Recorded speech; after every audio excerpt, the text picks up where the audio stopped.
Bueno, como te comentamos al inicio, en nuestros estudios estamos con el doctor Alejandro Botbol, director médico del Hospital Universitario de la UAI y exdirector de UAI Salud Medicina Prepaga, para hablar un poco con el doctor sobre qué le toca a los financiadores con respecto a la ley de fertilización humana asistida. Doctor Botbol, buenas tardes, bienvenido a Conciencia Médica. Buenas tardes, muchas gracias por la invitación. Y llegamos a la parte más dura, ¿no es cierto?, del tratamiento de la ley, que es cómo conseguir los recursos para financiar todo esto, que siempre... ¿Cómo piensa usted que van a impactar los costos sanitarios al implementar esta ley? Bueno, la ley es interesante, aunque aún falta una reglamentación al respecto. ¿Cómo van a impactar los costos? ¿Qué es lo que limita la ley? Es claro que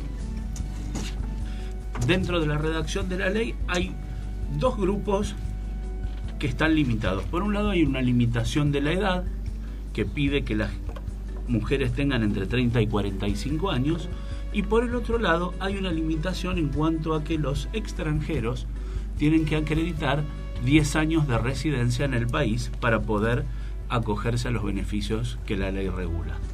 Con lo cual, obviamente, va a haber una franja de población que va a estar incluida en estos requisitos previos.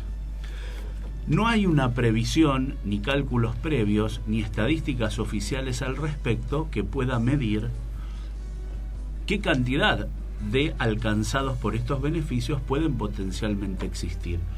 Con lo cual no hay unas cifras ciertas, ni en función de los tratamientos tampoco.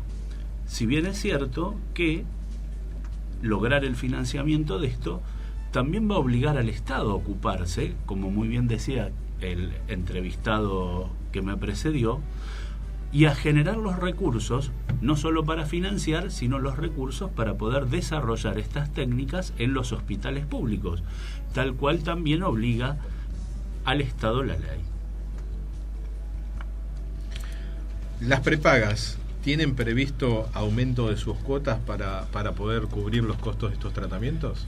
No hay duda que las entidades de medicina prepaga van a tener que recurrir al aumento de sus cuotas para poder solventar el aumento de costos, porque es la única manera que tienen de solventar un incremento en sus costos cuando aparece una nueva enfermedad o una nueva tecnología que se vean obligados a proveer a sus afiliados. Funcionan como un seguro de salud, con lo cual esto seguramente, una vez medido el impacto, va a tener alguna repercusión por menor que esta fuere. Sí, igual recién escuchábamos al doctor Kenny que hablaba de los costos de estos procedimientos entre 20.000 y 40.000 pesos, obviamente son los procedimientos de mayor complejidad, ¿no?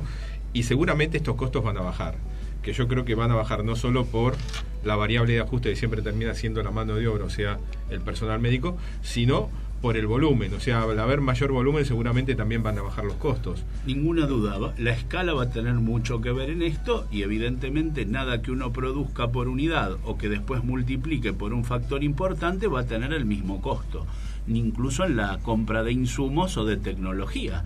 Siempre, cuanto mayor volumen, hasta un límite, por supuesto, el costo seguramente con el tiempo también va a ir bajando, pues se amortizan muchos procedimientos y desarrollos. Esto ha pasado a lo largo de la historia médica, que procedimientos que inicialmente eran muy complejos y de altísimo costo, cuando se estandarizan y se difunden, el costo se va racionalizando cada vez más. Yo tenía una pregunta. ¿Hay alguna diferencia sustancial en este momento entre Argentina y otros países sobre esta ley? Habría que indagar en los textos puntuales de las leyes de otros países. Lo que yo sí puedo decir desde el punto de vista de la ley y de la salud en la Argentina es que en todos los subsectores que uno analice, la legislación es sumamente abarcativa. Argentina es un país de gran inclusión en lo que se refiere a dar prestaciones, ya sea en esta ley de fertilización o en otros temas que uno aborde. La calidad y la cantidad de prestaciones que están ofrecidas a la población de los distintos subsectores de salud, ya sea el público, el de la seguridad social y el privado, por hablar de las entidades de medicina prepaga, es enorme, digamos, y en muy pocos países del mundo existe semejante oferta. Hay muy poca restricción, por no decir prácticamente ninguna. Y tal vez es uno de los mayores, diría, inconvenientes o dificultades a resolver que presenta el financiamiento del sector de la salud.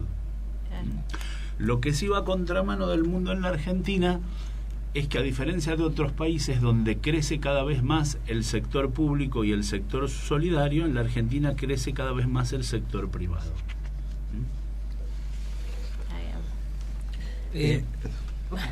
No, Miguel. A ver, llegó el abogado del día. Como siempre. Sí, como siempre. A mí esta ley me hace mucho ruido, pero no vamos a discutir demasiadas cosas. Y Argentina es un país que lamentablemente los debates es después que salen las leyes, no antes. Y los debates deberían ser mucho más racionales y no demagógicos. Yo creo que muchas leyes en Argentina son demagógicas y tienen mucho que ver con los gobiernos de turno. Y la medicina es una variable de ajuste para que la demagogia esté a la altura de los ruidos lindos, porque es muy lindo, porque nadie se va a negar a algo. Ahora, el tema después es cómo lo hacemos. Es lo mismo con Argentina. Nosotros, un hospital público, tenemos que darle salud a toda Latinoamérica en forma gratis, pero los recursos los pagan los impuestos de los vecinos. Pero si se hace lo opuesto, estamos mal. Entonces, yo digo, ¿no? Si el gran peso lo va a hacer lo privado y los que tienen una prepaga que uno está pagando una cuota, sería muy antisocial de que la cuota del rango de edad que más va a consumir esta práctica sea donde se grave la cuota, y no a lo mejor una persona arriba de 60 años que nunca se va a hacer una fertilización asistida tenga que soportar con el peso de esto. Bueno, yo sé que es abogado del diablo, pero no me sale.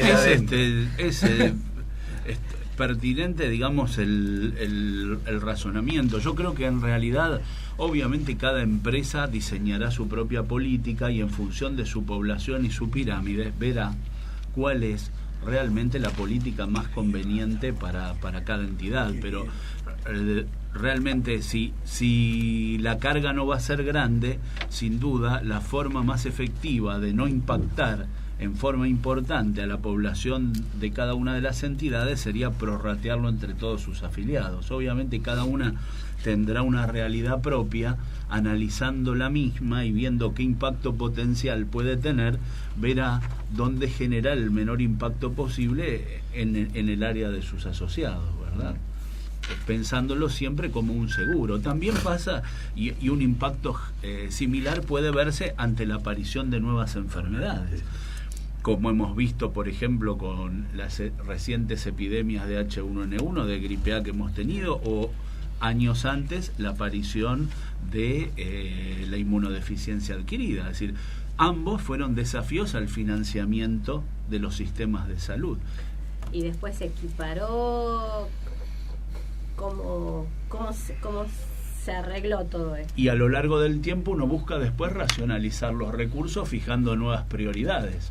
Pero evidentemente el impacto de una enfermedad nueva o una epidemia o una situación no habitual evidentemente obliga a los sectores que financian la salud a redefinir las prioridades y a reasignar los recursos.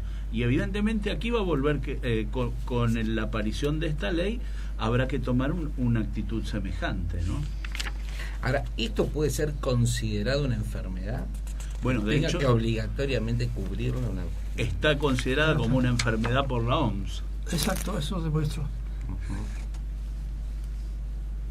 Así es, por eso la cubre la presente ley. Claro, porque hay otras cosas que están obligando a cubrir que creo que no son enfermedades, fuera de esta ley. No sé. No, al menos acá lo están incluyendo y se incluye dentro del PMO, del Programa Médico Obligatorio. Con lo cual tienen la obligación de cubrirlo todas las obras sociales, todas las empresas de seguridad social, todas las empresas de medicina prepaga y obviamente la salud pública.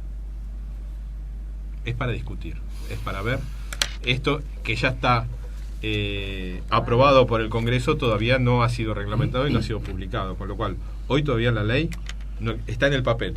Está bueno, pero no está vigente. Fue votada masivamente, todo contento, papelitos picados, todo. Entonces, pero vamos a discutir, discutamos. Bueno, nada es todo bueno y no es todo malo, ¿no? Es decir, hay que saber ver cuáles son los puntos positivos y cuáles son los puntos a mejorar. Creo que es un comienzo. Indudablemente quedan muchos puntos para definir y el mayor es de dónde van a salir los recursos, como lo comentábamos hace unos minutos. Está claro que esto obviamente no está definido en este texto y tendrá que ver con la reglamentación. Y ver qué es lo que pasa.